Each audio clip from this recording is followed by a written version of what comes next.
Alors maintenant, on va parler de système de déduction. On va commencer à parler d'une question intéressante. Qu'est-ce qu'une démonstration? Parce que pour l'instant, on a parlé de syntaxe, on a parlé de sémantique, donc comment est-ce qu'on écrit les choses, quel est le sens qu'on leur donne, mais maintenant, comment est-ce qu'on fait une preuve? Donc, qu'est-ce qu'une démonstration? Et on va prendre un exemple. Je me donne une formule propositionnelle et je veux savoir si cette formule est une tautologie.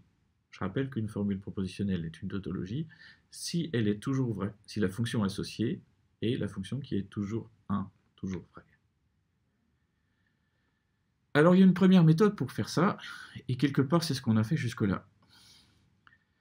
C'est de regarder la fonction qui lui correspond. Donc si ma formule propositionnelle s'écrit avec n variables, je vais regarder quelle est sa valeur pour toutes les valeurs possibles des variables. Il y en a 2 puissance n, et on vérifie que c'est bien 1 pour toutes les évaluations.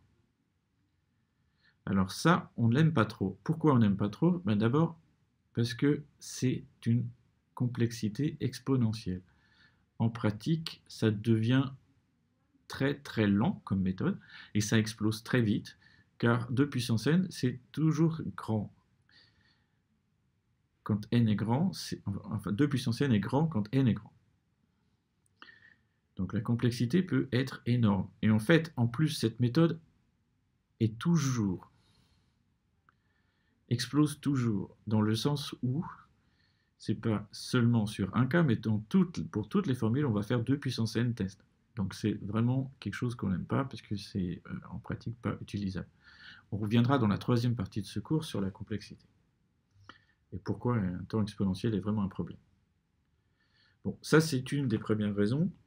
Et il y en a une autre, c'est surtout, et c'est là qu'on va commencer à raconter des choses plus intéressantes, c'est que c'est pas ce qu'on a envie d'appeler une démonstration en mathématiques. Une démonstration, ça ne ressemble pas à ça. Ça ne ressemble pas à explorer tous les cas de façon systématique. Et donc, qu'est-ce qu'une démonstration en mathématiques? Et là, on tombe sur la façon que vous pouvez préférer de formaliser ce que c'est qu'une preuve, un système de preuves. Donc, je l'ai dit, Hilbert, dans ses problèmes, voulait formaliser les mathématiques, donc avait en tête une notion de preuve, de démonstration. C'est ce qu'on appelle les démonstrations à la Hilbert, Frege, puisque c'est eux qui ont formalisé ou proposé ces techniques de preuve. Donc c'est quelque chose que je vais vous présenter. Vous allez voir en petite classe la preuve par résolution. Dans le polycopier, vous voyez un système de preuve basé sur la méthode des tableaux, et un système de preuve qu'on va évoquer plus tard, c'est la déduction naturelle. Alors pourquoi est-ce qu'il y a plusieurs systèmes de preuves? Eh bien, parce que d'abord, c'est toute la richesse de la vie et des possibilités, et parce que d'autre part, il y a des systèmes que vous pouvez préférer. Donc on va voir le système de preuve à la Hilbert-Frege, et on va se rendre compte que c'est quelque chose qui s'automatise très mal. Donc c'est peut-être la première notion à laquelle on pense, mais qui s'automatise très mal. La déduction naturelle, c'est quelque chose qui est beaucoup plus proche du raisonnement humain, mais qui s'automatise encore moins bien quelque part. Et vous avez des systèmes comme la preuve par résolution que vous allez voir en petite classe, qui, eux, s'automatisent beaucoup mieux, mais sont plus éloignés de la façon dont on fait des preuves dans la vie mathématique, dans la vie courante. Ok, donc ce que je vais faire, c'est vous présenter quelques systèmes de preuves, donc en l'occurrence les preuves à la Hilbert-Frege, puis la déduction naturelle. Ok. Donc, les preuves à la Hilbert-Frege.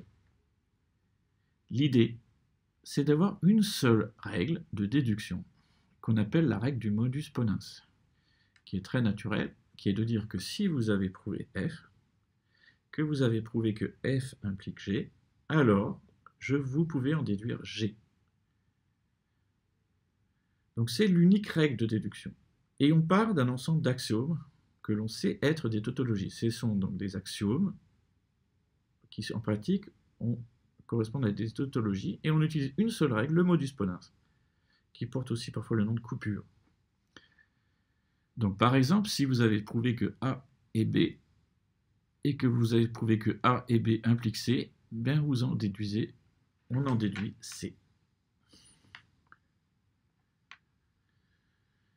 Alors, quels sont les axiomes dont on parle? En fait, il y en a 11.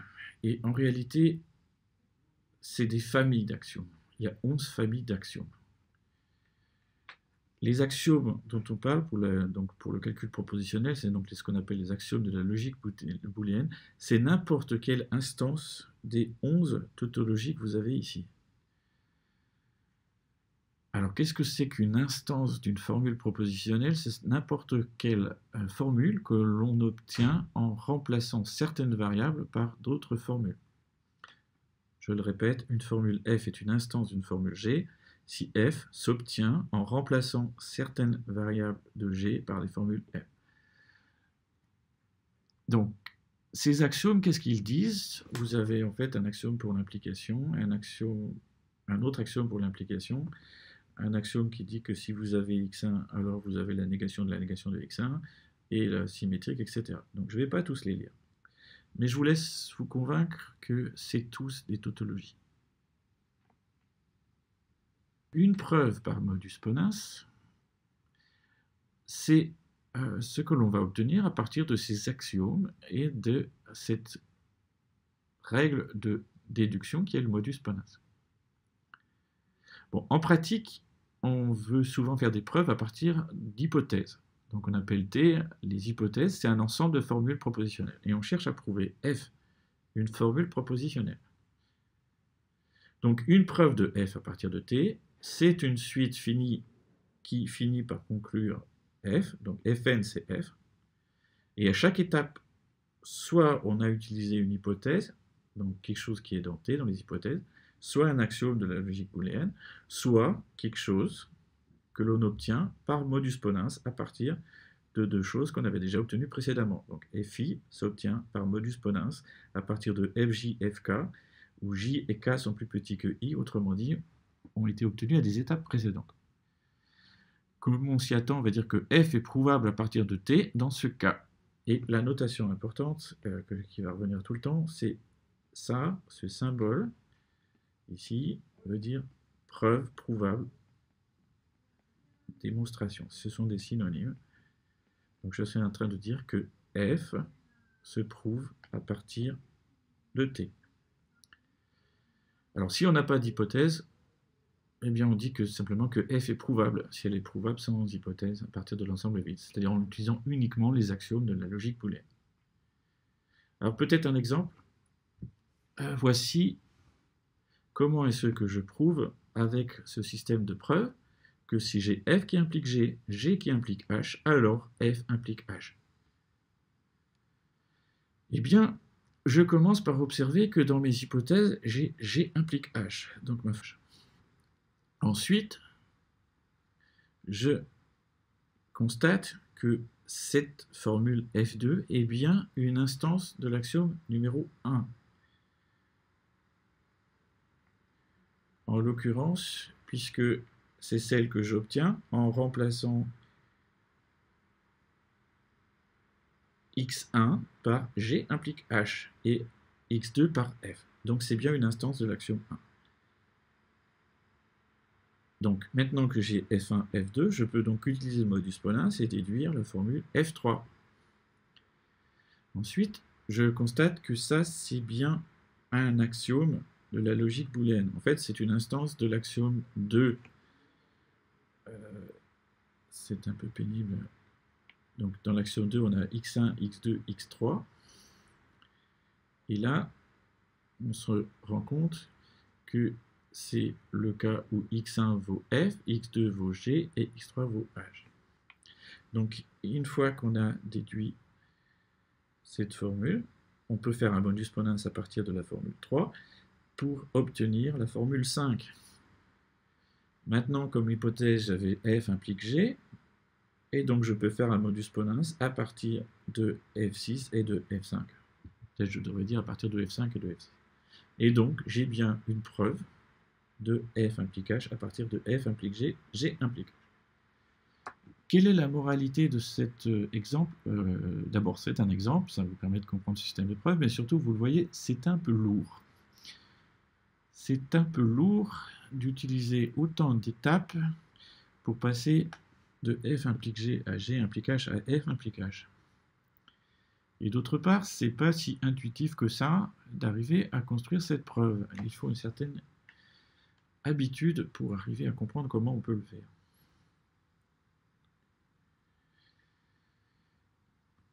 Cependant, le gros intérêt de cette méthode de preuve, c'est qu'elle est valide et complète.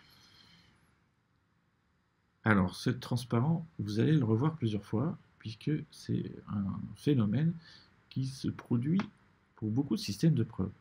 D'abord, c'est valide. Ça, c'est quelque chose qu'on espère d'un système de preuve, une propriété minimale. C'est-à-dire que vous ne prouvez que des choses vraies à partir de choses vraies. En fait, on part de tautologie, on part d'hypothèses, et on va produire que des déductions valides, dans le sens où tout ce que vous allez arriver à prouver, c'est nécessairement une tautologie. Des déductions valides. Donc ça, c'est un peu la propriété minimale d'un système de preuve. On veut qu'un système de preuve ne transforme pas quelque chose de vrai en quelque chose de faux. Donc il préserve la vérité. Plus intéressant et moins trivial, il est complet. C'est-à-dire que n'importe quelle tautologie peut se prouver. Si vous me donnez n'importe quelle tautologie, je suis capable de construire une preuve en utilisant cette méthode de preuve que c'est bien une tautologie. Donc f est prouvable. Alors on va utiliser une notation. Je suis désolé, il y a pas mal de notations dans ce cours. Cette notation-là, ça veut dire, donc c'est un trait vertical et deux traits horizontaux, c'est parle du sens. Ça veut dire que tout modèle, donc tout ce qui satisfait ce qui est à gauche, satisfait ce qui est à droite. Donc T, ce symbole veut dire que T implique F. Tout modèle des formules de T est un modèle de F. Je rappelle qu'un modèle des formules de T, c'est ce qui rend les formules de T vraies. Donc je suis en train de dire que si quelque chose satisfait ce qui est à gauche, alors il satisfait ce qui est à droite. En fait, on est en train de dire que F est une conséquence de T, au sens sémantique. On parle du sens des objets. Alors, que disent mes théorèmes de validité et de complétude? En fait, je peux l'écrire avec mes symboles. La validité vous dit que si vous arrivez à prouver F à partir de T, alors F sera bien une conséquence de T. Donc, ce sens-là d'implication, c'est le théorème de validité.